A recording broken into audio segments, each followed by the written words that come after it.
I saw that there was some excitement this week after the members of a particular team was mentioned. Some people in the comment section said we should call them, I don't know, equalizers. Some also said interceptors. I don't know what you call them. I'm talking about the Operation Recover or Loot. Now, Mahama has clarified what their role will be, just in case you think it's a witch hunting process. It is absolutely not anything of the sort. 2 weeks ago, we went to the polls and we told the entire world that we needed a complete reset, not an upgrade. I mean, look at the constituencies. Look at the entire Ghana. You see green, green, green, green, green everywhere. Mahama has a huge responsibility on him. I'll delve into this story and some others here on This Week in News. Stay with me. I am Etornam Kumashie.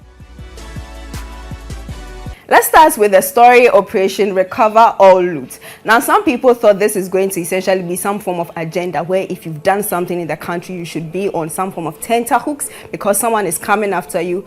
The president-elect, John Dramani Mahama, says it's nothing of the sort. We are not going to deal with civilians. We are just essentially saying that if you've heard something, if you think that something has happened, you send your evidence to this team. They would also send their evidence to their appropriate state institution for investigation to be done before prosecution or any form of arrest will take place. So this is not anything that is supposed to make anyone feel scared or anything of the sort, because there were concerns. Some people say that we already have state institutions who are responsible for fighting corruption. So why are we creating a new team? If you don't know the team members, they are Okujeto Ablakwa, we have Domelovo inside, we have Martin Pebu, we also have Kofi Boache, and then Raymond Archer.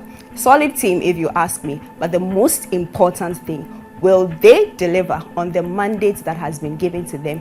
Time will tell. We only have to wait for the president to be sworn in and see what happens after that. Do you know the MP for your constituency? At this point, if you have an MP, it's a privilege, it's an honor, because there are about 9 constituencies where the EC said, we refuse to accept the results that are coming from these constituencies.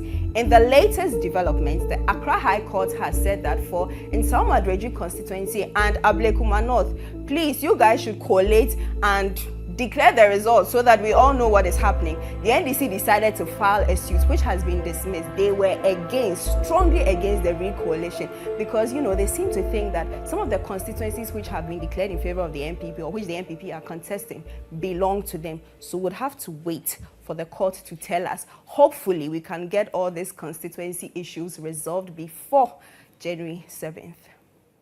Latifa Musa helped us with some dance moves. Take a look at this video.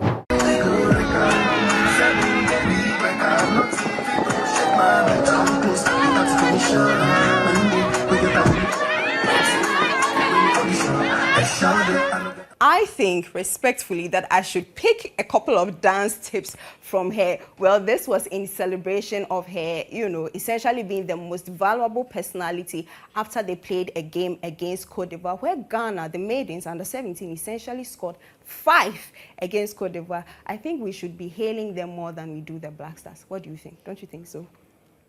The law seems to be on the side of Giselle Pellicot. Now, if you don't know who this lady is, she was married to Dominique Pellicot, who essentially drugged her and raped her for close to a decade.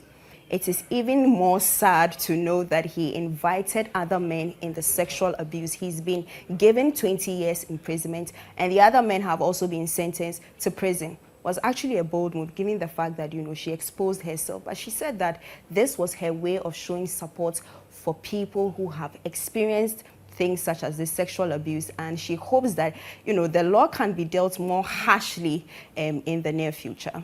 Bishop Salifo Amoako's son has been sentenced to 6 months at a senior correctional facility. His parents have also been fined for not being able to control their son. That will be all for This Week in News. Once again, I am Etornam Kumashie. Do not forget to check our social media platforms: TikTok, X, Facebook, YouTube, Instagram. We have more details of these stories and others, as well as our website, of course, starfm.com.gh. Do enjoy the rest of your weekend and see you next week. Bye.